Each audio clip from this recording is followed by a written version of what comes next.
현행 법제상 이 피의자는 신상 정보 공개가 되고 이 재판받는 피고인은 이제 안 되는데 왜 네. 우리가 그걸 미리 짐작을 못했을까? 대한민국의 많은 법령에는 분명히 공백이 존재할 수 있습니다. 무죄 추정의 원칙이 조금 더 보호돼야 될 피의자가 신상 공개된다면 물론 해석으로 피고인도 당연히 신상 공개가 되어야 되겠죠. 네. 특히 1심 판결에서 유죄 판결을 받았다면 그 1심 법원에서는 합리적 의심을 넘는 고도의 개연성으로 유죄라고 선고를 했던 사건인 거잖아요. 지금 피의자와 동등하게 사진과 나이는 알려주는 제도가 보완되어야 한다.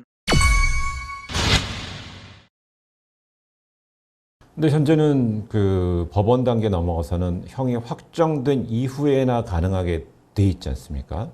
예외적으로 성폭력 범죄만 가능한 거죠. 쉽게 말해서 살인범죄로 확정 판결이 나고 징역 30년을 받았다 할지라도 그 살인범죄자는 우리는 알 수 없는 거죠. 예. 오로지 성폭력 범죄를 저질렀을 때만 한해서 신상 공개 정보가 등록이 되고 등록된 정보가 공개되는 거죠. 그 공개가 우리가 알고 있는 성범죄자 알림이 2에 등록된 정보가 공개되고 있는 겁니다. 그 많은 분들은 왜 성폭력 범죄 대상만 신상정보 공개 대상이 됐을까라고 의문을 가질 수 있을 것 같습니다.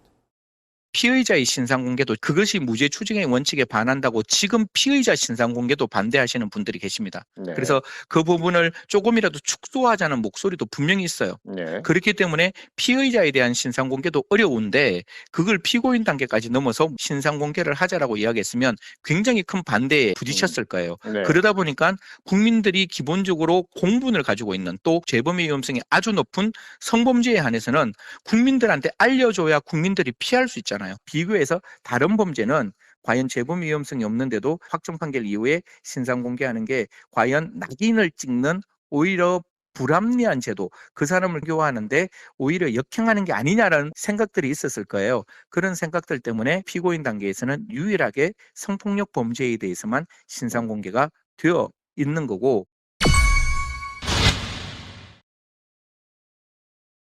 특정 강력범죄도 피의자 단계에서 신상 공개가 되면 그 범죄는 분명히 제가 봤을 때 재범 위험성이 없다라고 말할 수 없는 범죄예요. 그러면 그 범죄에 대해서도 적어도 신상 공개 대상으로 만들어 보는 것에 대한 국민적인 합의를 도출하기 위한 한 번 정도의 노력은 필요하지 네. 않느냐, 이런 말씀을 드리겠습니다. 그런데 신상 정보가 이 피의자나 피고인의 방어권을 무력화할 가능성에 대한 지적도 분명히 나옵니다. 신상 공개가 되는 것보다 우리 형사사법에는 훨씬 더 피고인의 방어권을 침해하는 강력한 수단들이 많습니다. 네. 쉽게 말하면 긴급 체포할 수 있죠. 방어권에 대한 제한을 받더라도 증거인멸이나 도주 우려가 있으면 그 사람의 인신을 확보해서 재판을 받게 만든다면 적어도 신상 공개는 딱 세 가지잖아요. 예. 그 사람의 이름, 그 사람의 사진, 그 사람의 나이밖에 없기 때문에 이게 재판에 얼마만큼 영향을 미칠 것이냐는 감정적인 문제가 아니라 이성적인 문제, 법리적인 측면을 고려한다면 그것이 재판에 미칠 수 있는 영향은 그렇게 크지 않다. 우리 양형위원회의 설립의 목적을 건전한 국민의 법 감정에 맞는 객관적이고 공정한 양형이라 그럽니다. 네. 그럼 양형의 가장 근본적인 전제는 국민의 법 감정이라는 거죠. 국민이 공분이 있다는 것은 그만큼 그 행위에 대한 비난 가능성이 크다는 네. 반증이기도 하잖아요. 국민들이 생각하고 있는 법 감정을 과연 법원이 도외시하는 것도 저는 문제가 예. 있다라고 생각합니다. 거기에 휘둘리는 것도 문제가 있지만 국민의 법 감정을 단순히 하나의 포퓰리즘이나 아니면 국민들이 가지고 있는 하나의 어떤 분노, 광기, 그래서 우리가 그 의견을 듣지 않아도 된다라고 이야기하는 사법부도 저는 조금 과도한 사법 권위주의라고 생각을 합니다. 신상공개위원회에서도 국민적 분노가 있었던 일련의 사건에 대해서는 기각한 사례가 없는 것 같아요. 국민의 알 권리라는 측면은 국민적 분노랑 일치시켜도 됩니까?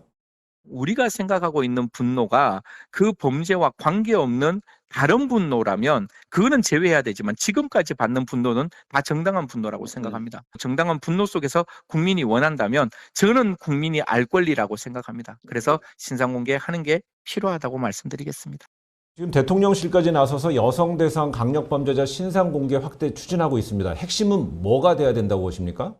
피의자 단계에서 신상공개 대상 범죄가 확대되어야 되겠죠. 여성 대상 강력 범죄, 특히 지금과 같이 여성에게 치명상을 가했는 범죄에 대해서도 살인이 되지 않는 전 단계, 중상해에서도 신상공개를 해야 한다라는 게 첫 번째. 두 번째 네. 단계에서는 사실상 무죄 추정의 원칙이 가장 강력하게 보호받는 것이 피의자이거든요.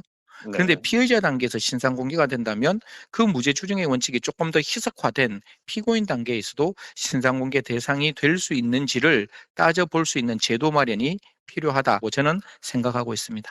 여성 대상 강력 범죄는 이 성범죄뿐만 아니라 다른 범죄도 많지 않습니까? 무차별 폭력을 가하는 것도 있었고요. 이번에 부산 돌려차기 남 같은 경우도 무차별 폭력 이후에 이제 성폭행으로 이어진. 네. 분명히 돌려차기 남자 가해자도 내심에 뭔가의 분노와 불만이 있었을 거예요.